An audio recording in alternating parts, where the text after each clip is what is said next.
Hello,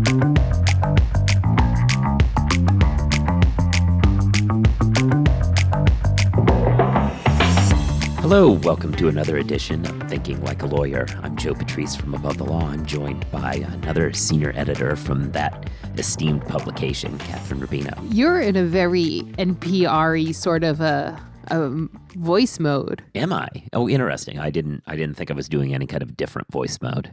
You're wrong. Oh, fair enough. Well, we're coming to the end of the year. I think we've just got a solemn occasion. This is the penultimate episode of True. 2020. That is how time works. We're almost linear there. And all that good stuff. Yeah. I mean, can you believe 2020 is actually almost over? Yeah, I mean, it's just it's been so great this year. Everything's been so wonderful. I hate to see it go, but it's been a year. Yeah, it has, in fact. And we do still have I'm some exhausted news. just thinking about it. Yeah, we do have some news stories to talk about, though, this week. Yes. Big issues in legal news of the week.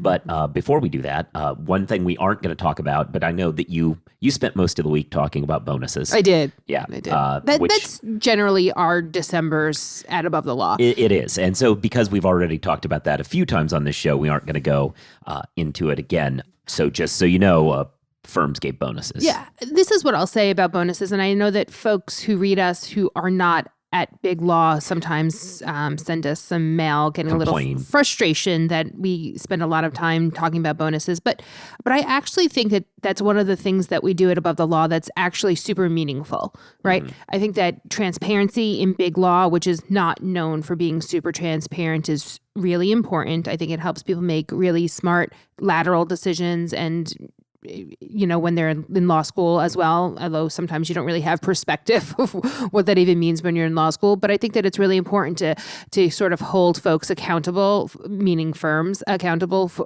and knowing what the market is like. And sometimes I know clients get annoyed because there are big bonuses and there's a lot of hype about these bonuses. But the truth is you're already paying the money.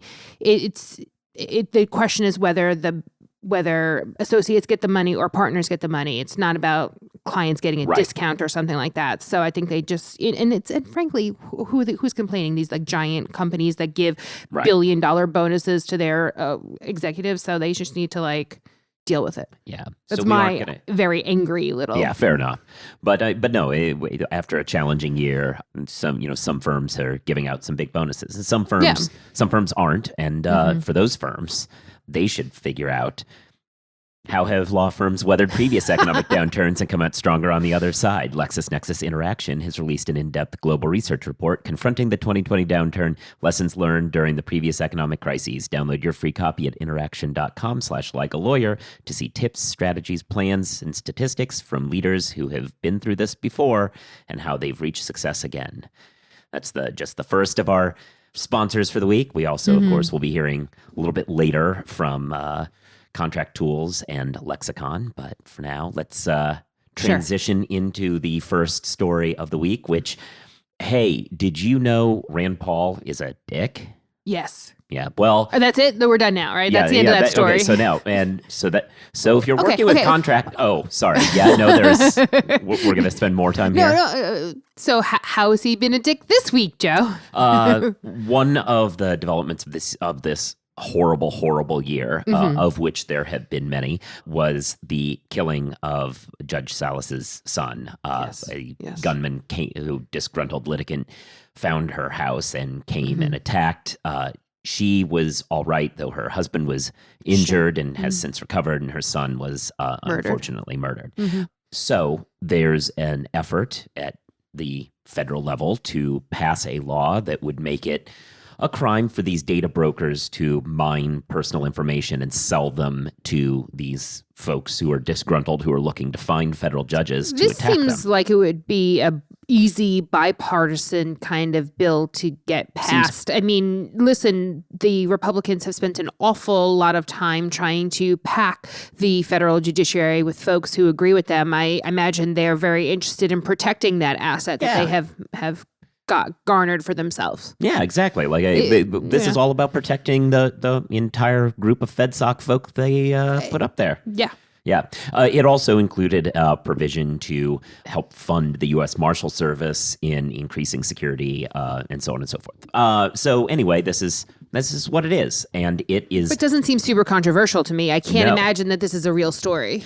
Well, Rand Paul has decided to hold it up. He is unilaterally exercising his power to kill the bill, at least unless something else comes out of it. His stated reason is that he needs there to be provisions to protect legislators, mostly not because, as you might think, because his neighbor beat the hell out of him once, which did happen. But again, his neighbor, being a neighbor, did not need any information off the dark web for that. Exactly. But no, this is Rand is still complaining about how some people yelled at him in D.C. once and how he wants them prosecuted, which the U.S. Attorney's Office in D.C. declined to do because First Amendment. It's absurd. Yeah, but getting yelled at is not. But because he is a whiny child, he feels that since he didn't get that, he's going to hold up protections for federal judges until there's comparable protections for him. Stop it. Write another bill if you want it. Stop it. But yeah.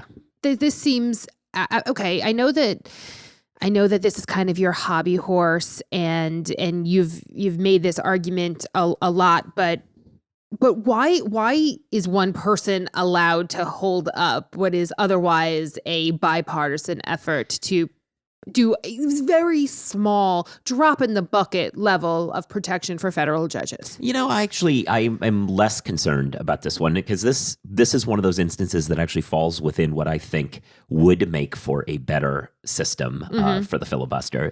I don't believe in getting rid of it as much as I believe that people who do it should face consequences. And this is a good example of that. Sure. He's holding this up. So we're talking about the fact that he's holding it up. If he wants his name attached to the idea that he won't pass a really reasonable set of security measures for federal judges, then he can do that and face the consequences for that electorally. I like that. I do not like the more standard form of the filibuster, which is no one person stands up and says, I'm the one against this. It's all behind closed doors. It's all without votes, without speeches. That's the stuff that I think is bad because it means bills get killed without any consequences, and that's a problem. So this I actually don't have a huge problem with procedurally. I'm glad that we're But as a moral matter. It's bad. But look, I'm glad that we're able to drag him over this. That's true. That's what it's for. So it is bad, but whatever. But yeah, no, this is what he does. I can't imagine that this is how you want to spend your time. Yeah. But here we are. Yeah. He is going to the mat for the idea that judges shouldn't get security. That's what he's chosen to do with his life. I don't have words. How bad must it be to be an eye doctor that you choose this? To be an eye doctor, like you have this career that like theoretically is good, and you say like, no, what I want to do is stop federal judges from having protections. What does that have to do with ophthalmology? Because that's what he is. Oh. Yeah? Yeah. I guess I knew at some point that he was a doctor, but I didn't really piece it all together there. He went to Duke to be an medical eye doctor. School. Yeah. Yeah. Fair enough. So yeah, I mean, the issue is, and I think probably why he has eschewed being a doctor, is that no one's talking about him when he's just helping people see. Yeah. That's not fame inducing. Being a jerk and holding up federal legislation because somebody might yell at him. If only we were protecting judges from cataracts, then he could be helping us out. Anyway, no, it's bad. It is troubling. Obviously, we are deeply concerned about our federal judges because it's awful. It's an awful story. It's a terrible thing. It's a terrible thing that happens, right? And yeah, and here's the thing that gets me. Maybe there's an argument to like hold up a piece of legislation if you're like, this doesn't do enough. Yeah. Like we can't pretend like we've solved the problem when we haven't fully funded the marshals or something. Right. It's not saying, oh, well, somebody put some bill, so we have to agree to it. There are potentially reasons to not support this, but this isn't it. Still a reason to write another one. Yeah. Rather than try to hold up this one. Anyway, it's bad. But this is how the Senate works, and it's just the kind of log jam that they have. We're screwed. It's just a log jam they have because of the way that proper processes go there. So maybe it's time to streamline some administrative tasks. So with that, let's hear from our folks at Lexicon. Here's a message just for the attorneys out there. So you passed the bar, joined a firm, or even built your own. Now are you finding out that you're doing more administration than actual law practice? Lexicon can help. Lexicon is a legal services and technology provider with over a decade of experience streamlining administrative tasks like timekeeping, HR, billing, client intake, and more, so you can focus on maximizing billable hours and increasing client satisfaction. Call 855-4LEXICON or visit lexiconservices.com/go to learn more. Hey, so the next big thing that blew up was... Big or little? Oh, I see what you did there. Do you see what you did there? Is the California bar exam? No. But no, we are, in fact, talking about Jeffrey Toobin again. Jeffrey Toobin, obviously no longer with the New Yorker because he does not understand how to turn off the camera on his he was Zoom chat. He... was caught pleasuring himself not caught. He was on a call and started pleasuring himself. On a work call. That's what I'm, yes. I mean, it's really astounding. Like, I mean, again, I think I said it at the time. I've made the jerking off motion on a work call too, but I make sure nobody sees it and I don't do it literally. But no, so he lost that job. But the New York Times put out a lengthy and I would suggest embarrassing piece in which they basically went to great lengths to explain how unfair it is that poor Jeffrey Toobin might not be able to be on CNN anytime soon simply because he, sexually harassed people, which is what this is. This is a side note. We actually heard somebody attempted to cite me as the source of something on Wikipedia, which, always the highest honor. But no, it's true, though, that they were citing me because I did make the point that this counts as sexual harassment under New York. Because it is. That's New York law. Yeah, and it is. And I mean, we all take the anti-sexual harassment training that you have to do as somebody who's employed in New York every year. And we did that. And it makes the point routine, in multiple places that's how the law works here. It does not matter that he was not targeting anybody on the call or was intending for it to be seen. He did something that makes people sexually uncomfortable. And that's pretty much your textbook definition. This should not be a controversy. It is not. But so somebody tried to cite me for just the fact that that's what this is. And it got reversed by some other Wikipedia editor trying to explain that, no, we can't possibly be mad at our... we can't possibly call our esteemed Mr. Toobin something like that. Listen, as much as Wikipedia is useful and accurate, that is also the problem with it, is that anybody with a bee in their bonnet and the time to dedicate can do what they want. Yeah, and look, I made the point in a piece this week or last week that you can check out still. I made the point that, look, I understand this visceral appeal for second chances that people have, but you aren't obligated to one. And it seems like that is always something we talk about when it's someone who comes from a relatively privileged background screwing up. They get a second chance, and you aren't really privileged to have that. You are afforded maybe the opportunity to create a second act, but you don't get to get your job back and everything because you did something wrong. You can't pretend like these things didn't happen. Yeah, you absolutely have an opportunity to go out and do something new, write a new book about it, try and get on some other thing. Like, you can do whatever you want, but this article's premise was that we should all just pretend this didn't happen and bring him back to the status quo. I think that there's a problem when an industry tries to talk about itself, right? Yep. It gets very meta. And I think I've said this on this podcast before, but I get really annoyed at Hollywood movies about Hollywood because we're all just so... a fan.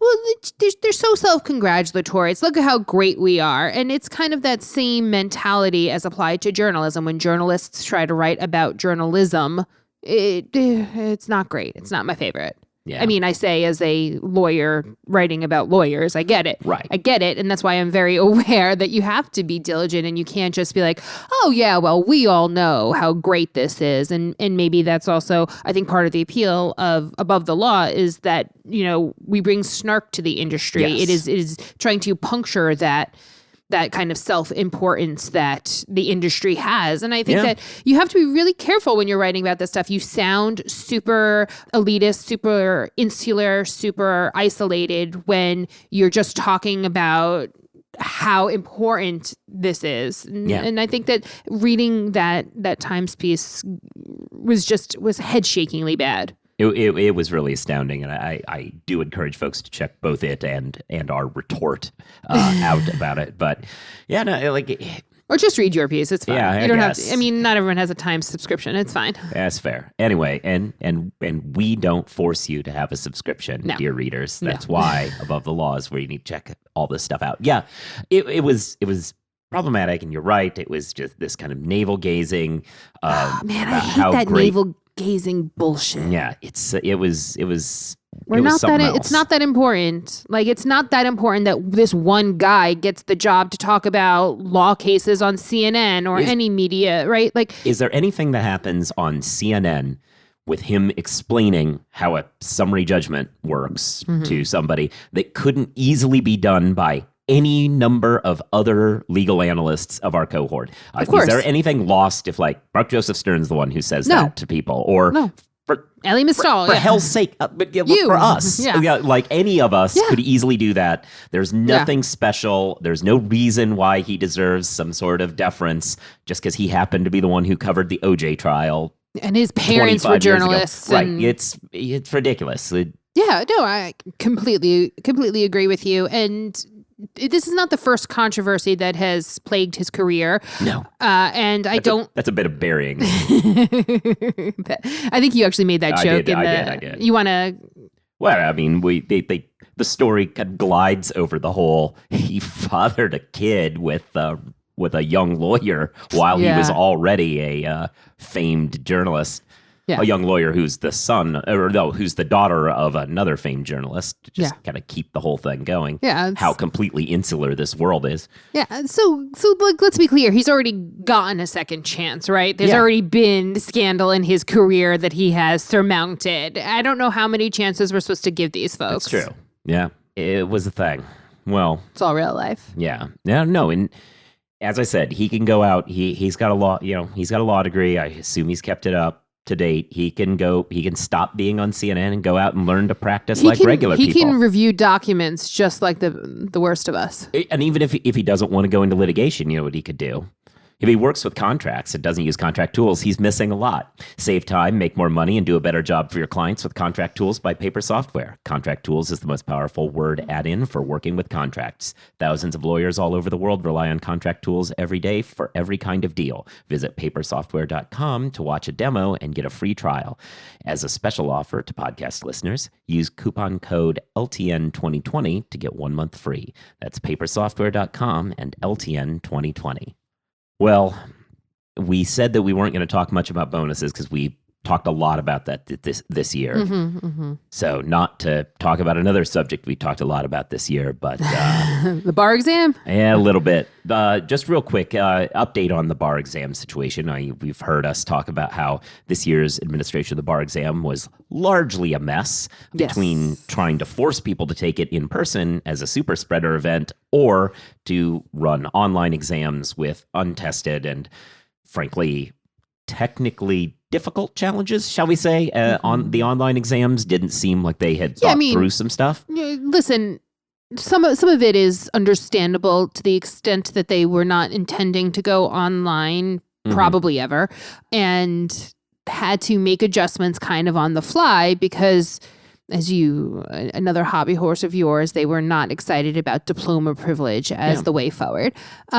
So a lot of things, and this class has sort of been the guinea pigs living it. Yeah. Well, so the California bar exam, obviously, so they ran an online exam.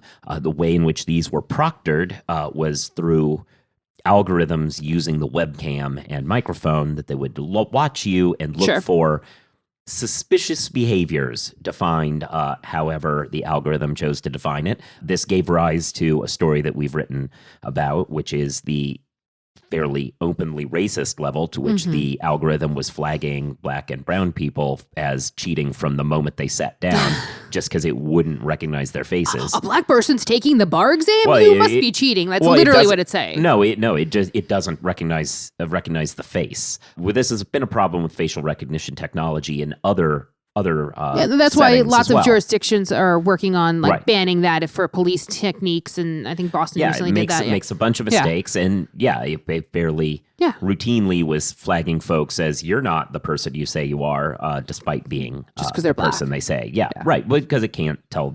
You can't tell what's going on, which is a huge problem. And on top of that, one would say it's not actually a technology if they can't recognize a whole chunk of the population that way. So, I mean, it's the algorithm, yeah. So but that was only the beginning. Just getting to the actual story here, which is that this last week we learned that California flagged 1/3 of all the people taking the bar exam as if they were cheating for various. That is too many. Various suspicious behaviors. We didn't hear. There was no sound in your room, which there shouldn't have been, but whatever. You looked away from the webcam for a second for multiple times, which whatever. You blink. But there's no human. That's a thing, right? Where you close your eyes and try to think that's just how exactly. And there's no human looking at these. These are just what was spit out by the algorithm.